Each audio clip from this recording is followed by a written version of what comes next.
Hello students, today we are going to look at the story A Gorilla in the Guest Room, which is written by Gerald Durrell. Gerald Durrell was an English naturalist, a zookeeper, a conservationist author, and a television presenter. So he had various jobs in his profile, in which he was a zookeeper, a television presenter, and a conservationist author. That means he was a naturalist. He was very much interested in wildlife.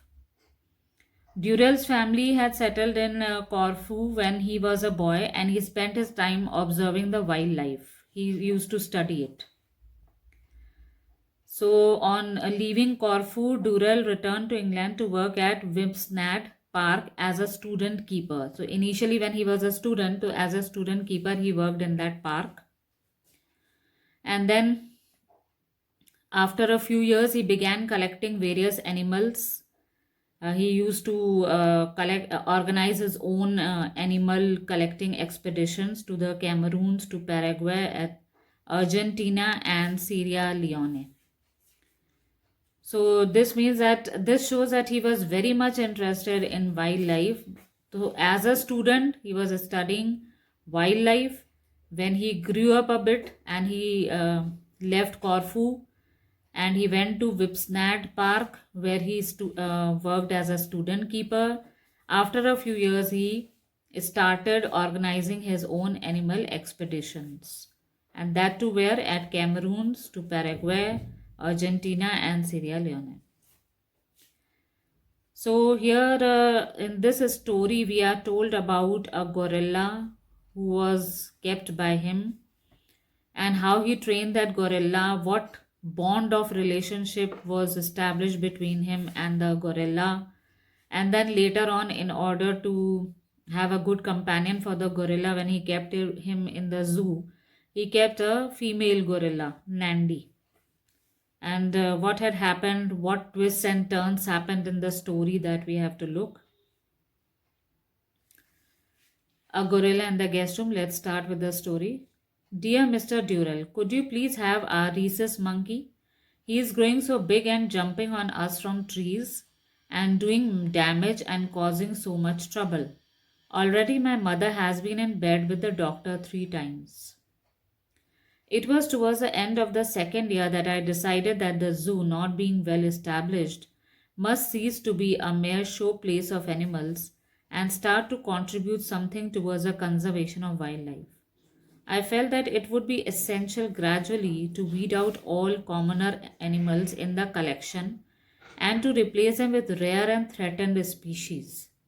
That is, species which were threatened with extinction in the wild state. The list of these was long and melancholy. In fact, without reptiles, it filled 3 fat volumes. I was wondering which of this massive list of endangered species we could start with when the decision was taken out of my hands. An animal dealer telephoned and asked me if I wanted a baby gorilla. So once a letter was received by Mr. Durrell, in which somebody had requested him to take a species of rhesus monkey because he was growing big and was jumping and making a lot of nuisance, and due to that monkey, that person had to keep his mother, um, his mother fell ill 3 times and she was in bed. So he wanted to get rid of that rhesus monkey, and so he had written the letter to Mr. Durrell. Now, here Mr. Durrell says that when 2 years have passed, and at the end of the second year, he realized that his zoo was not keeping well. So, instead of making it just a mere animal show for people, he wanted to convert it into the conservation of wildlife sanctuary type. So, he wanted to get rid of all the common type of animal species and give it to somebody else, and keep only the rare species of the animals which are on the verge of extinction. That means the endangered species he wanted to keep in his zoo. And when he started making a list of such species, there was so much of the animals, such a large amount of animals, that it, without reptiles, if he was about to count it, to 3 fat volumes of the animal list was created. So, after making this list, he started making the decision how to keep the animals in such a way that only endangered species should be kept in the zoo. When somebody else, an animal dealer, had telephoned him that if he wanted to have a baby gorilla. Gorillas have never been exceptionally numerous as a species, and with the state that Africa was in at that moment, it seemed to me that they might well become extinct within the next 20 years. Newly emergent governments are generally far too busy provising themselves to the world for the first few years to worry much about the fate of the wildlife of their country, and the history has proved time and time again how rapidly a species can be exterminated, even a numerous one. So the gorilla had been high on my list of priorities. I was not convinced, however, that the dealer in question was really expecting a gorilla. In my experience, the average animal dealer can with difficulty distinguish between a bird, a reptile, and a mammal, but this is about the extent of his zoological knowledge. I felt that it was more than likely that the baby gorilla would turn out to be a baby chimpanzee. However, I could not afford to turn the offer down in case it really was a baby gorilla. Now, here it was said that gorillas, though, are the biggest animals, but they are numerous, but they are on the verge of extinction, and they are found mostly in Africa region. So it seemed that according to Durrell, what he had made the assumption was that the gorillas can become extinct in the next 20 years, though they are numerous in number, but they are on the verge of extinction. Now, here the newly emergent governments were generally busy in order to prove that they are keeping pace with the conservation of the wildlife of their country. But history has proved it again and again that most of the animals, even if they are large in number, they are endangered and they become extinct. So among them, gorilla was on his priority list. The list of animals that he had created, the gorilla was the first number in his priority list. But he was not convinced whether the animal dealer was quite sure that he had a baby gorilla. Maybe it may turn out to be a baby chimpanzee, because most of the animal dealers are unable to distinguish between a reptile, a mammal, a bird, etc. So he was not sure whether that person who had telephoned him was quite sure that he had a baby gorilla. But still, if it turned out to be a baby gorilla in case, so he said he couldn't turn down the offer and he wanted to accept the offer. How much are you asking for it? I inquired and took a firm grip on the telephone. £1,200, said the dealer. A brief vision of my bank manager's face floated before my eyes and I repressed it sternly. All right, I said in what I hoped was a confident voice. I'll meet it at London airport, and if it's in good condition, I'll have it. Now here Durrell had asked that animal dealer that what is the cost of that baby gorilla, and he said it would be £1,200. So immediately he had a vision of his bank manager in front of his eyes from whom he could take the money. And so Durrell agreed to it and said, all right, I'll meet that baby gorilla at London airport, and if it is in a good condition, it is a healthy animal, I'll take it. I put down the telephone to find Jackie regarding me with a basilisk eye. What are you going to have? She enquired. A baby gorilla, I said nonchalantly. Oh, how lovely, said Mother enthusiastically. They are such dear little things. Jackie was more practical. How much? She asked. As a matter of fact, it's very reasonable, I said. You know how rare gorillas are. And you know that our policy now is to concentrate on rare things. I feel this is a wonderful opportunity. How much? Jackie interrupted brutally. £1,200, I replied and waited for the storm. Now, after he had kept the telephone, immediately his wife Jackie had asked that what is the cost of that animal? What are you going to have? He said that it would be a baby gorilla, and his mother was quite happy and said that baby gorillas are quite dear ones. They are quite cute to look at. And Jackie, his wife, was quite practical and she said that, but what is the cost of that animal? So he said that, as a matter of fact, because the gorillas are becoming rare and I think I should not miss this opportunity, I want to have this baby gorilla. And you know that our policy has now become that we should keep rare animals in our zoo. But Jackie again insistently asked her that how much is the cost. Then he told her 1200 pounds. 1200 pounds. 1200 pounds. You must be mad. You've got an overdraft the size of national debt and you go and say you will pay 1200 pounds for a gorilla. You must be out of your mind. Where do you think we are going to find 1200 pounds? For heaven's sake. And what do you think the bank manager is going to say when he hears? You must be stark, staring mad. Now, here, as he was expecting, his wife became angry and said that 1200 pounds, are you going mad? Are you out of your mind? You are already in great debts. You have taken so much of debts from the banks and all.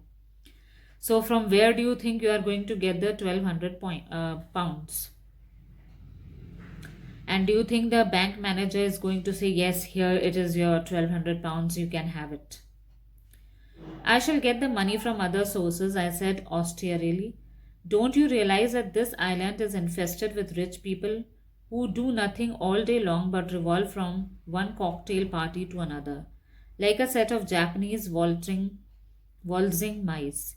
It's about time they made a contribution towards animal conservation. I shall ask them to contribute the money. So Dural gave an idea that I'll take money from other resources, and there are various rich people in our island who do nothing throughout the day. They are just enjoying parties, going from one party to another, from another to third, and so on. So now is the time that they should contribute in order to help in the animal conservation. So I think I'll take the help from these people. That's an even stupider idea than saying you will have the gorilla in the first place, said Jackie. Jackie said that this is a most stupid idea. Because first stupid idea is to have a baby gorilla in 1200 pounds, and then you are giving an idea that you will take the money from the people and they are going to contribute easily from the rich people. Ignoring my wife's pessimistic and antisocial outlook, I picked up the telephone and asked for a number. Hello, Hope. Gary here. Hello, said Hope resignedly. What can I do for you? Now, he did not care about what his wife said, and he immediately called up his friend Hope and told that Gary asked that what could I do for you? Hope, I want you to give me a list of all the richest people on the island. All the richest people? Said Hope in bewilderment. Now, what are you up to? Now, he asked Hope to give him a list of all the richest people on the island, and Hope was quite confused and asked that, what are you up to? What do you want to do with those rich people? Well, I have been offered a baby gorilla at a very reasonable price, 1200 pounds, and only I don't happen to have 1200 pounds at the moment. So he said that I want to have a baby gorilla, and because the cost is 1200 pounds, and I do not have that much money, so I'm going to ask them to pay to help me in 1200 pounds. The rest of my sentence was drowned by Hope's rich laughter. So you hope to get the wealthy of the island to buy it for you, she said chortlingly. Gary, really, you are dotty. Now Hope immediately started laughing and mocking at him that, do you think that these rich people are going to help you? Have you gone mad? I don't see what's wrong with the idea, I protested. They should be glad to contribute towards buying such a rare creature. After all, if breeding colonies of things like gorillas aren't established in captivity soon, there won't be any left at all. Surely these people realize this. Now, neglecting her laugh and mock, Durrell said that, see, I don't think that there is any reason to laugh at, and I don't think that they should neglect if I tell them that I'm keeping a rare species of gorilla in my zoo, because if we do not keep them in captivity, soon this species would be extinct. So I think that these people realize and they will help me. I'm afraid they don't, said Hope. I realize it and you realize it, but I am afraid the average person either doesn't or couldn't care less. Hope said that you feel that people will realize this fact apart from you and me. We can realize it, but the common people, they cannot realize it. They do not care about all such things. I suppose you are right, I said gloomily. Anyway, I think it's worthy a try, don't you? Then, because Hope had discouraged him a bit, so in discouragement and in gloomy voice, he said, I think you are right, but there is no harm in giving it a try. It's worth a try, but I wouldn't pin too much faith on their generosity if I were you, said Hope. Anyway, give me half an hour and I'll ring you back. Hope said, yes, you can give a try, but do not just depend or have faith that all of them will help you. Anyways, in half an hour, I'm going to give you the list of the richest people. Half an hour later, Hope dictated a list of about 50 people over the telephone while I wrote them down feverishly. Then I looked up the telephone numbers, took a deep breath, and started. Now, after half an hour, 50 people, the list of 50 people was ready with Gerard, and after taking a deep sigh, he started to ring them up. Good morning, Mrs. McGurgle. Gerald Durrell from the zoo here. I'm so sorry to worry you, but we have just been offered a baby gorilla at a very reasonable price, £1,200. Well, yes, but it's not expensive for a gorilla. Well, I was wondering if you'd care to purchase a small portion of it, say a leg or something. You would, that's immensely kind of you. Thank you very much indeed. Goodbye. Now, he first of all called Mrs. McGurgle and asked her and told her about all the details that I'm being offered a baby gorilla, which is a rare species. And if you don't mind, if you can buy a portion of that gorilla, either a leg or something else, because I've been offered £1,200. I've been asked to pay £1,200. If you could help me and buy a small portion of that baby gorilla. And as he had ended the call, it seemed as if she was ready to buy a portion of that animal. That is why I said thank you very much indeed. Goodbye. By lunchtime, I had collected £200, only another 1,000 to go, and the gorilla was mine. It was at this point that I discovered the next person on the list was Major Domo. I had never met him and I had no idea how he would react to the suggestion that he might buy a bit of gorilla. To my immense relief, the suggestion seemed to amuse him, for he chuckled.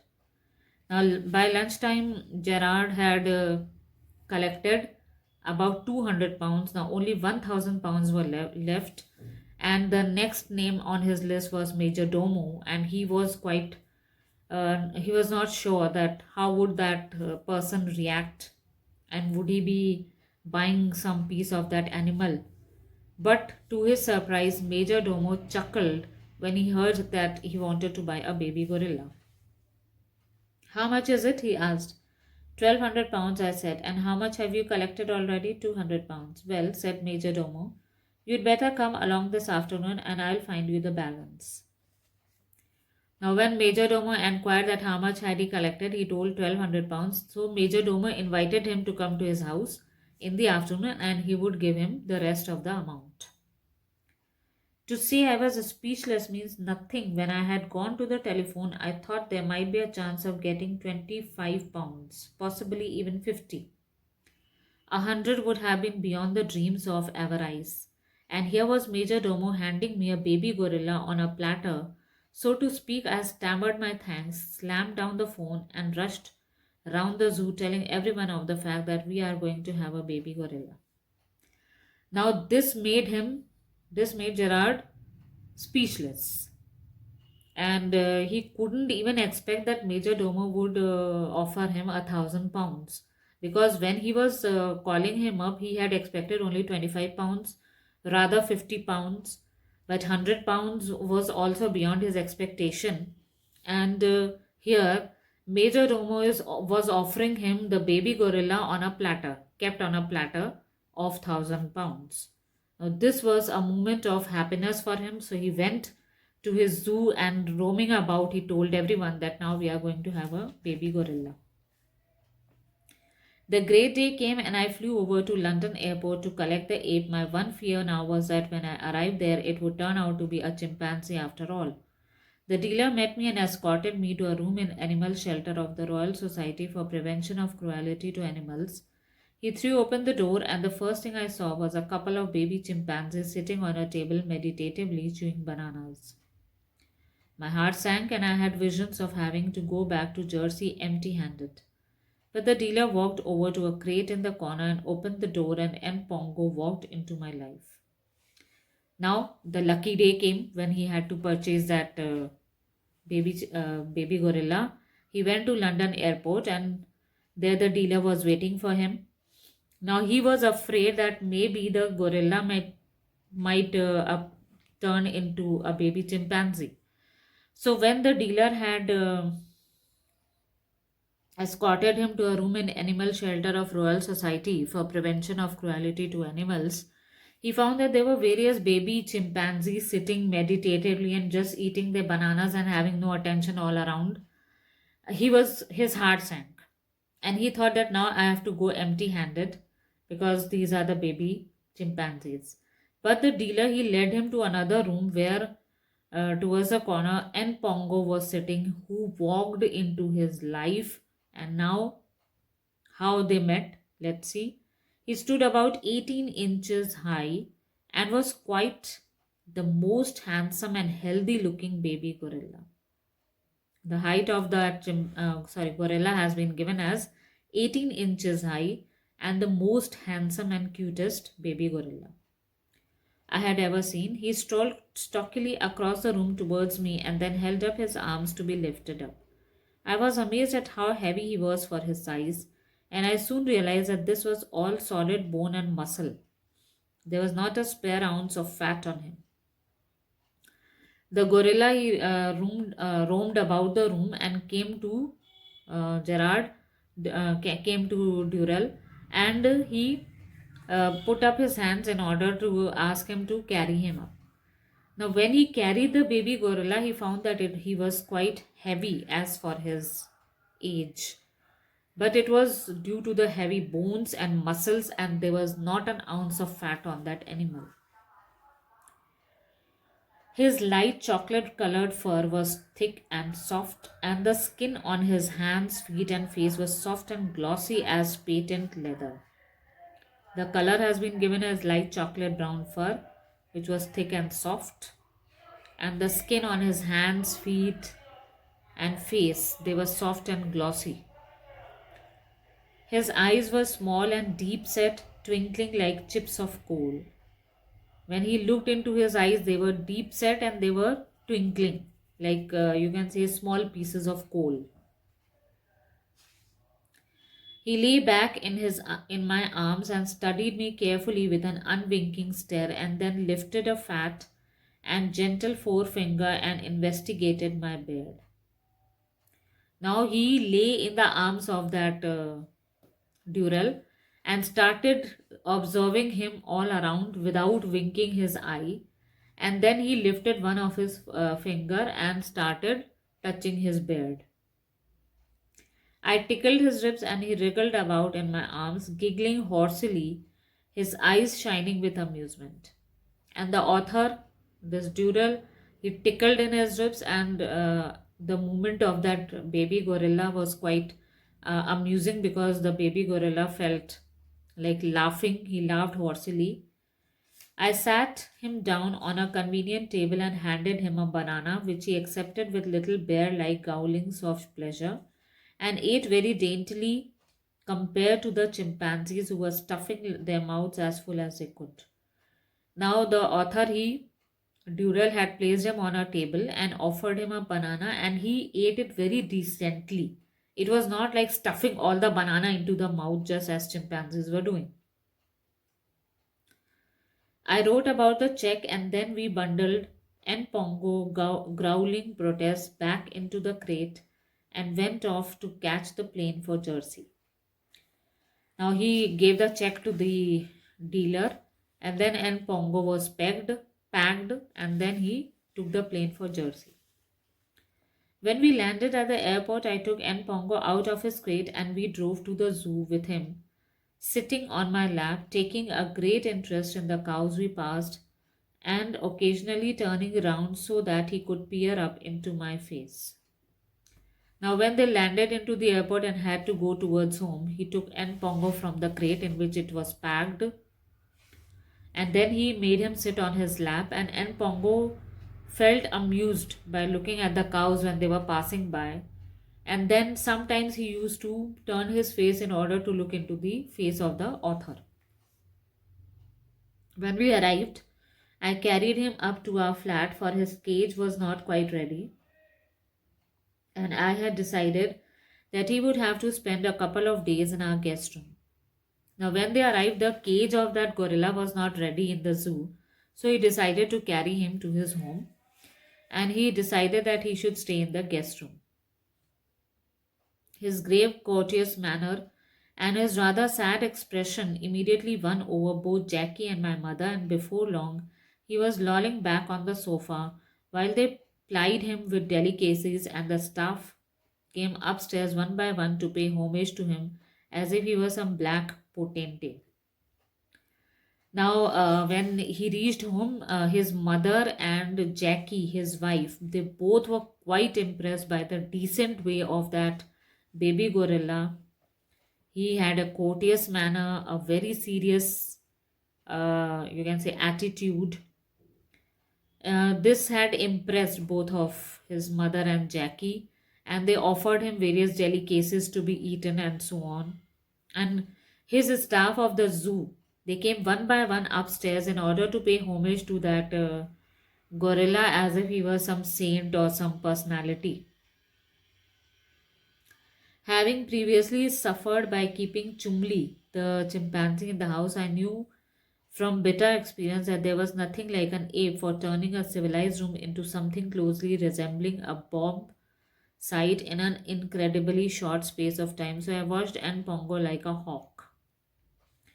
Now, previously, the author had a very bad experience with a chimpanzee because if a animal is not tamed, so automatically that animal can turn a decent room or a neat room into, you can say, a destroyed room because everything is broken or shaken off or ruined by those animals. So he was quite afraid that what would N Pongo do. So he was watching him carefully. He was watching N Pongo very carefully like a hawk, like an eagle, having a keen eye on N Pongo. When he became bored with lying on the sofa, he decided to make a circuit of the room to examine anything of interest. Before Pongo was lying on the sofa, now when he felt bored, he started to take a look around the room.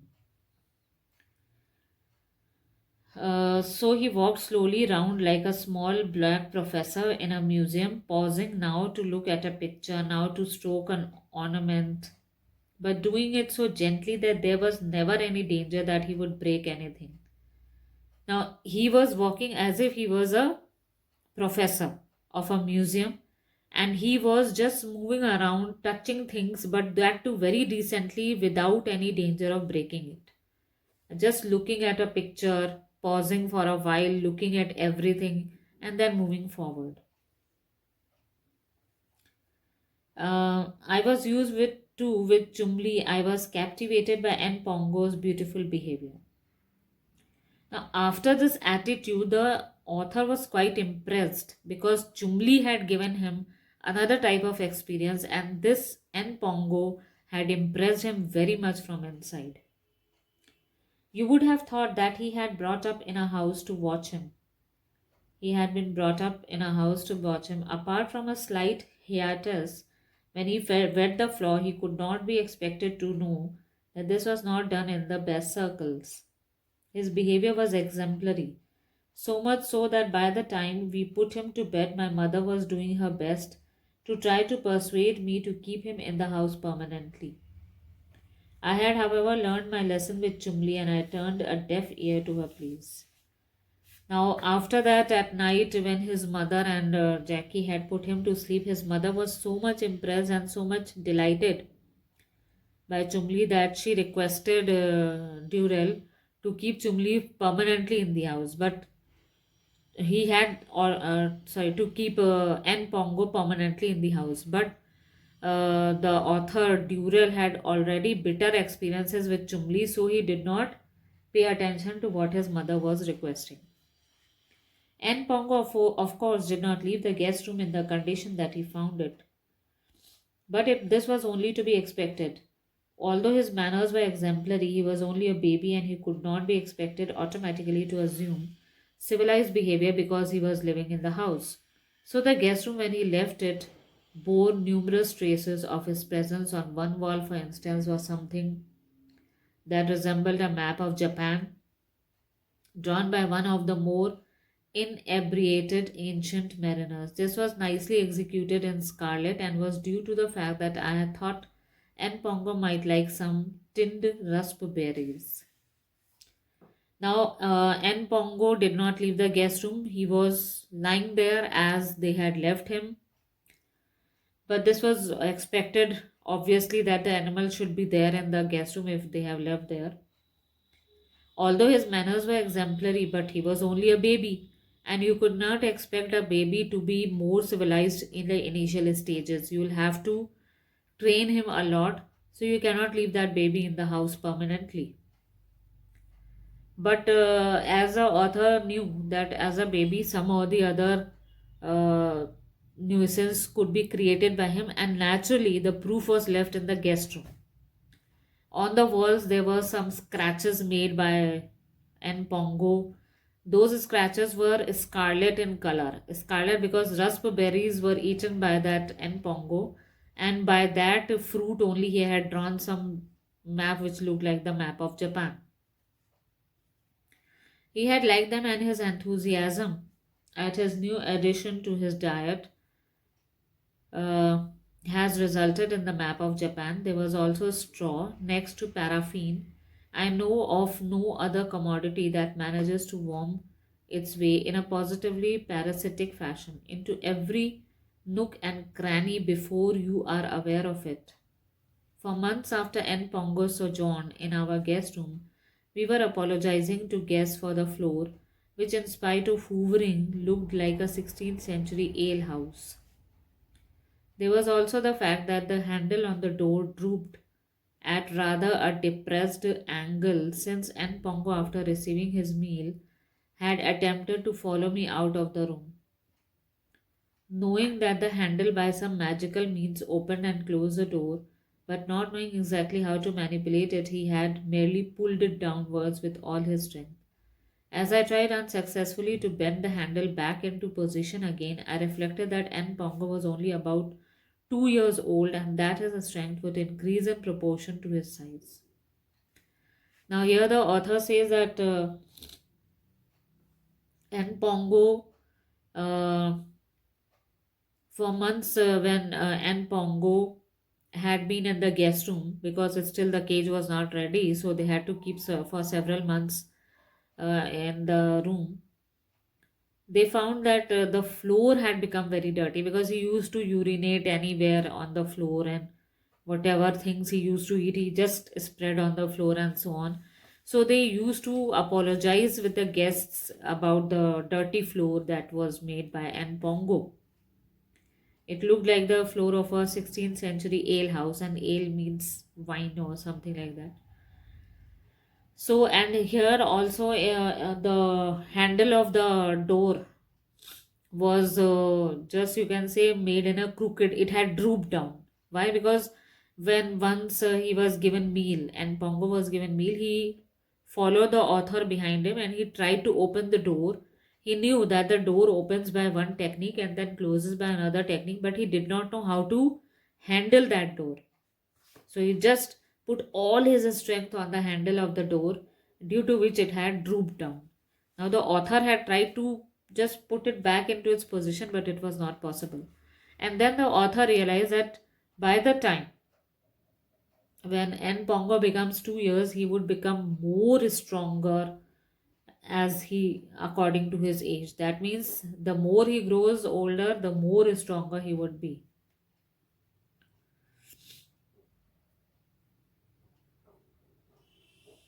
One of the things which particularly interested me about him was his different approach to a problem or a situation. If, for example, a baby chimpanzee is used to being brought out of its cage on being incarcerated, it will carry on like one of the more loquacious heroines in a Greek tragedy, tearing its hair, rolling with rage on the floor, screaming at the top of its voice, and drumming its heels on every available bit of woodwork. And Pongo was quite otherwise. Although deploring it, he would accept the necessity of being locked up again in his cage. He would try his best to divert you from his course of action. But when he realized that it had become inevitable, he would submit with good grace. His only protest would be a couple of sharp and faintly peevish screams as he saw you disappear, whereas the average chimpanzee of his age and with his background would have gone on having hysterics for a considerable length of time. Now, the most important thing that interested the author about N. Pongo was that how he used to face a problem or a situation. That was a different approach of him. If a baby chimpanzee would have been taken out of a cage, then the chimpanzee would have just scratched his hair, or you can